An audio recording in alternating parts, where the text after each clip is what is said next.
Well, damn, we've made it to the end of another franchise. Lucky for me, nothing crazy has happened during this time. I think I spoke too soon. How is it raining in a movie theater?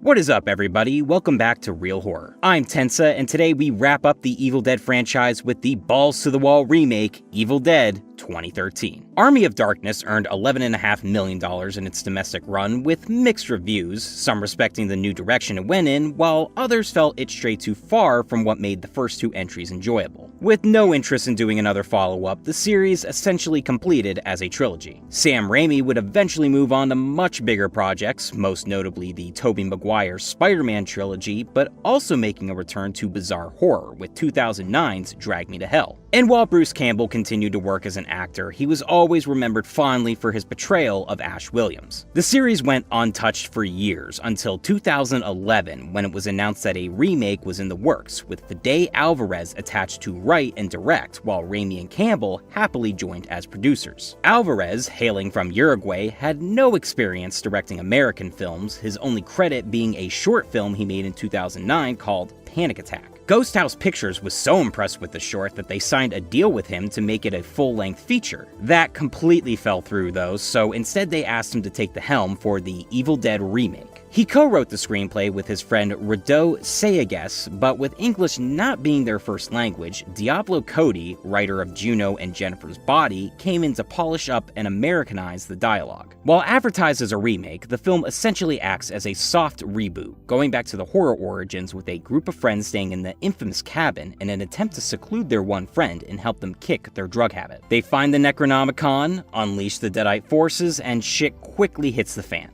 Committed to one idea that is basically make sure that we take everything that is necessary, that is timeless about the original. What we decide to keep is, of course, the origins of the horror, but basically all the whole idea of that you go with your best friends to a place that's supposed to be a nice place, a good place to spend time with them, and they all turn against you. You hope that this is not happening and there's a way out.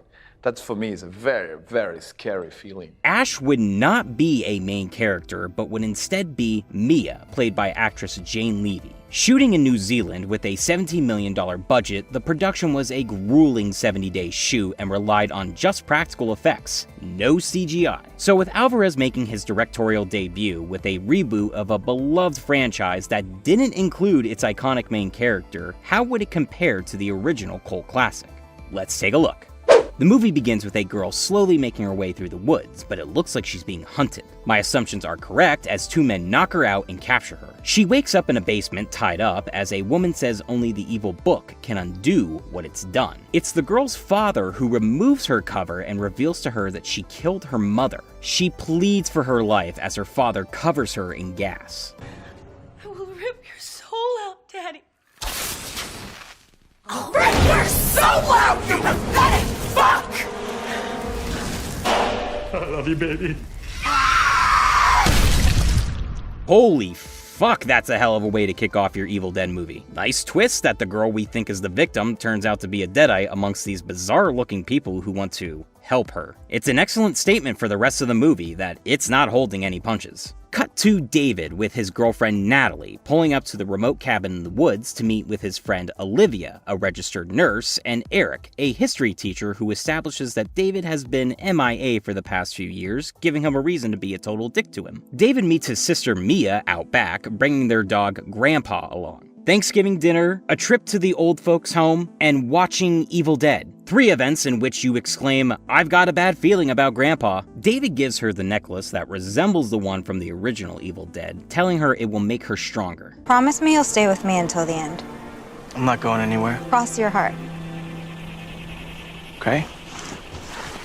Everyone is gathered in this isolated area to help Mia kick her drug addiction, cutting her off from any outside influences. They enter the cabin, even though it looks like it's been broken into, along with it being a gross mess. It's made clear to us that Mia and David's mother passed away in the hospital, but David was nowhere to be found in her final days, further contributing to the fact that he can be very unreliable. Olivia tells David that they tried helping Mia out a year prior, but she failed, OD'd, and actually died briefly before being resuscitated. They believe David's presence can assist Mia succeeding this time around, but only if he helps keep her under control if and when she cracks. It's not long before that happens, because that night Mia freaks out, complaining about a stench no one else can smell. Grandpa sniffs it out and reveals a cellar door, which leads to the source of the odor. A hidden room with hanging dead cats, a burned up pillar, and a book wrapped in plastic and barbed wire. Maybe we can just leave that alone. Oh, nope, they brought it up with them along with a shotgun. The next morning, a struggling Mia paces in the rain while Eric takes it upon himself to open the book. He flips through the pages, which include small messages along the lines of, "Close this goddamn book. Don't read the Latin." Kunda.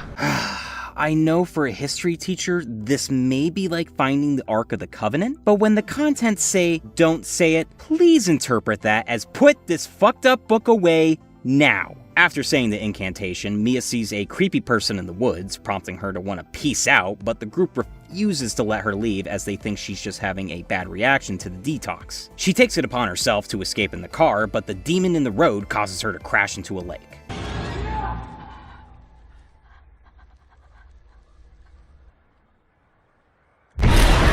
Mia runs off into the woods, but the trees take hold of her and the demon girl she keeps seeing appears, spewing out black sludge that goes inside her.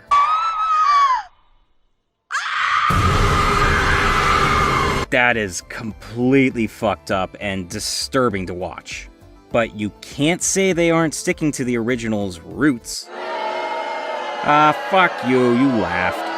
The group finds Mia and brings her back to the cabin, but while David thinks she needs professional help, Nurse Olivia thinks she's helping her just fine and she's just relapsing. David eventually agrees that it's all in Mia's head after the poor terrified girl tells him there's something evil among them. Hearing Mia's stories, Eric goes back to research the Necronomicon some more.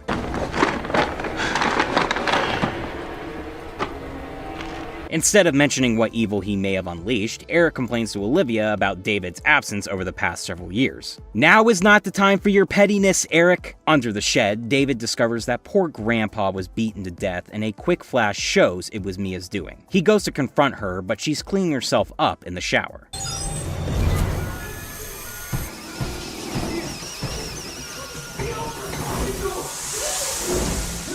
This prompts Eric to check out the book again, finding a page about boiling water onto the skin. Think you should say something now? David tries to get Mia to a hospital, but the bridge has been completely washed away, Mia giving a shit-eating grin from the front seat. Back at the cabin, the friends argue about what the hell is going on when Mia casually strolls out with a shotgun and shoots David in the shoulder.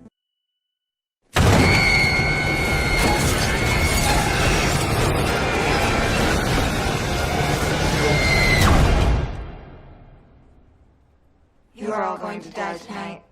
Olivia tries to get the gun away from Mia, but ends up receiving blood puke in her face before kicking her into the cellar. Olivia goes to retrieve some more sedatives and clean herself up when she sees a deadite version of herself in the mirror, scaring her out of the room, only to see the Necronomicon open itself to a page depicting self-mutilation. I'm sure when Eric goes to check up on her, she'll be doing A-okay.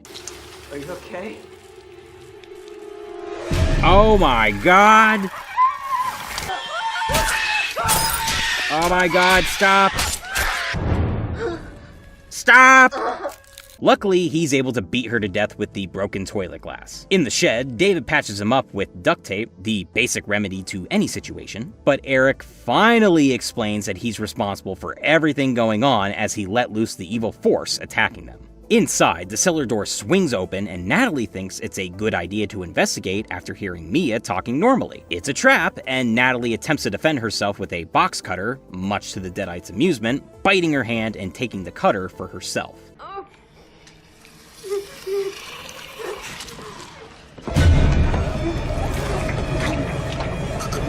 This movie is filthy. David rescues Natalie, but also gets quite the disgusting proposition from the Deadite before locking the cellar door. Eric tries to destroy the Necronomicon, but it refuses to burn, so he explains it to David. Once he feasts on 5 souls, the sky will bleed again, and The abomination will rise from hell. David thinks this is all bullshit, believing that this is the result of some disease in the basement, but as he bickers with Eric, Natalie is having her own issues with her now possessed arm. Deadite Mia watches the struggle that ends with Natalie gruesomely cutting off her arm with a turkey carver. I had to do it. I feel much better now.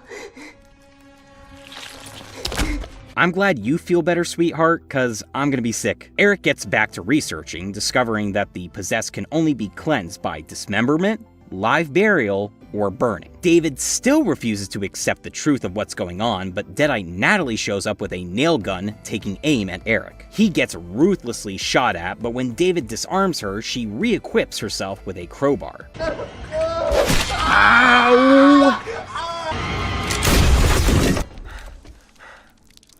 The dismembered Natalie returns to normal briefly before dying on David's lap. Eric is taken outside so David can cover the house in gas and light it up with Mia inside. However, he decides that he can't kill his sister. He whips up something in the shed before venturing down to the cellar to find Mia. She attacks him in a flooded room, trying to drown him, but Eric returns to club her over the head, allowing David to sedate her. But that was Eric's final act of decency as he dies from his injuries. David's plan with Mia involves him burying her alive. The Deadite tries to trick him, but he keeps piling on the dirt, and a burning tree's flames going out indicate to him that the evil has left. We find out the thing he made in the shed was a defibrillator, using it on Mia after digging her back up, and it surprisingly works. She is all good now since the evil within her died thanks to the burial. Wow, looks like we're gonna have a happy ending for the brother and sister. Wait here.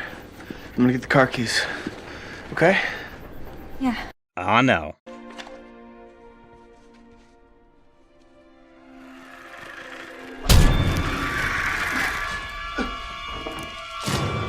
With no hope for survival, David locks Mia out of the house and shoots the gas tank to set the cabin on fire. A noble sacrifice now that Mia is okay.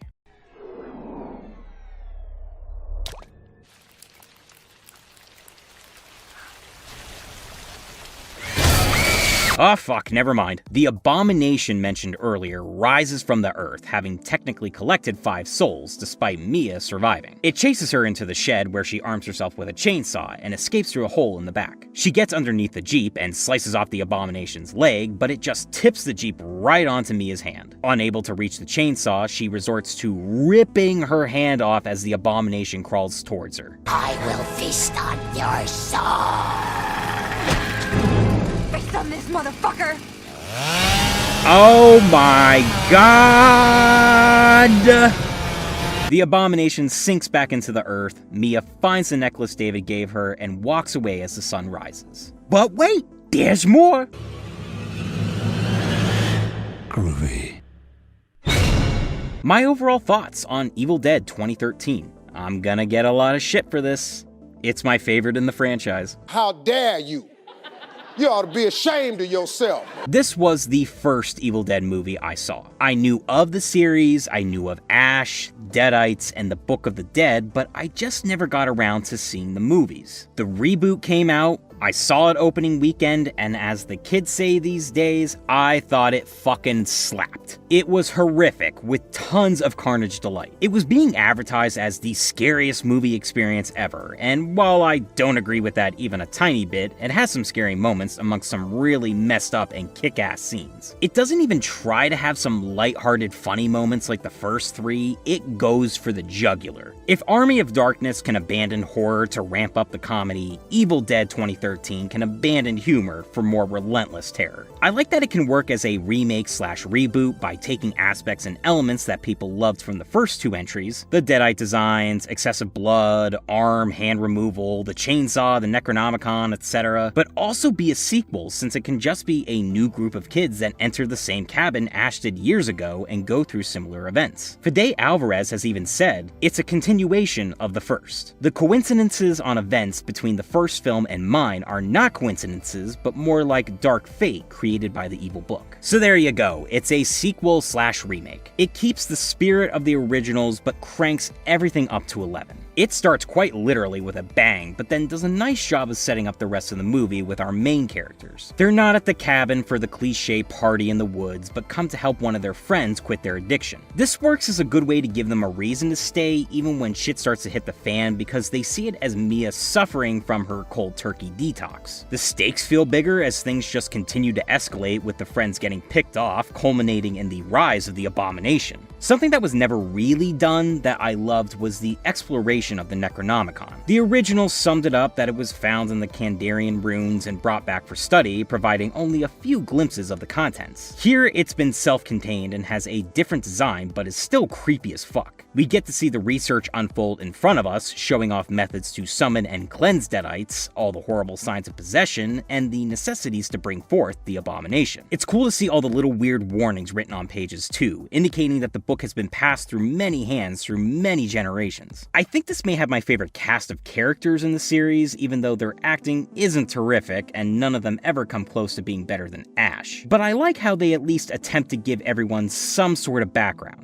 Except Natalie. She's legit the most nothing character until she cuts her arm off and starts shooting that freaking nail gun. There's David, who is proven to be a flake as a friend and brother that can't be counted on. Eric is the bitter friend whose curiosity and old artifacts gets the better of him. Olivia is a bit of a mediator between David and Eric, but also has a medical history that the group relies on when Mia starts freaking out. And Mia has been put through the ringer in life, dealing with her mentally ill mother alone, distant brother never being there for her, and having a serious drug issue which did lead to an overdose. To experience all that, then having an attempt to change her life lead to demon possession, body mutilation, being buried alive, being revived only to watch her brother die, then face an abomination, it's gotta be tough. The brother-sister relationship between David and Mia is a welcomed addition, focusing on David's inability to step up when he's needed. However, his promise to be there for Mia helps him become more reliable and less of a coward who had plenty of opportunities to leave. While they're not groundbreaking, I appreciate that they at least attempted to flesh out the group when they could have easily been throwaways to focus on the kills. Speaking of, the kills, blood, and gore are insane. I mentioned in my Evil Dead 2 review that the overload on blood was done to a degree that made it hilarious. No one's laughing here though, because the violence is far more wince-inducing. The face scraping, needle stabbing, box cutter tonguing, arm carving, nail gun shooting, and crowbar beating always make me squirm. The Deadites aren't as vocal, but that doesn't make them any less terrifying. The designs look more realistic as decaying corpses possessed by demons can get, and they are far more brutal in their attacks. Of course, I gotta mention that the finale is madness, with blood rain pouring down the entire time, ending with one of the most hardcore deaths I've ever seen, with the Abomination being split in half with a chainsaw. A moment that makes me yell, "Fuck yeah," every single time. Final positives would be that I like the cinematography and score quite a bit. It has that dark and dirty look which fits the vibe of being trapped in this cabin and forest with demons. The atmosphere is super dreary and the production design is well crafted. They do use that evil POV camera movement several times and it's pretty good, but I'd actually be lying if I said it was as impressive as how they did it in Evil Dead 1 and 2. The score is the most memorable in the series for me. It has that freaky satanic chorus that gets very bombastic and exciting, but there's also that weird alarm horn sound effect.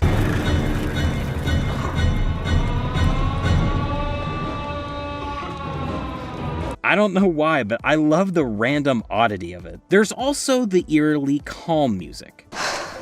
I know I look like roadkill, Oh, you look beautiful, as always. and you're a charming liar. It makes things feel like they're at ease even though you know doom is on the horizon. My only big gripe is that there isn't a real main character established in the same vein as Ash Williams. It could be David, but he unfortunately lacks any charisma and dies. And Mia spends most of her time as a Deadite, sort of denying her any right to the status of hero. Other than that, I love this movie. It's hardcore as hell with some amazing Deadite action, practical effects that make the gross out kills all the more painful to watch, a cast of characters that get actual identities, and an epic finale. I give Evil Dead 2013 4.5 box cutters out of 5. But let me know your thoughts. Do you think this is one of the better remakes to come out? How do you feel about them not including Ash? Where does it rank for you in the franchise list? And what was your favorite kill? Don't forget to subscribe and follow my Twitter and Instagram. Links to those are in the description.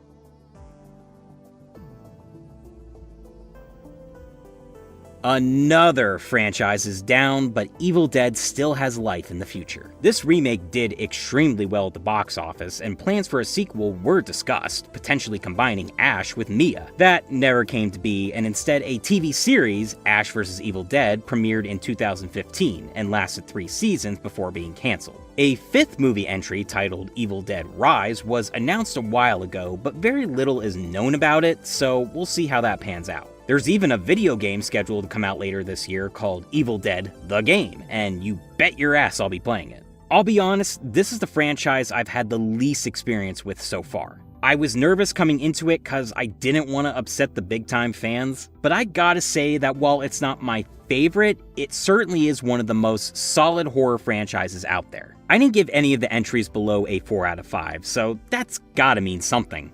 Sam Raimi and Bruce Campbell took a bunch of their friends into the middle of the Tennessee woods with no money and ended up launching one of the most beloved series and protagonists in horror.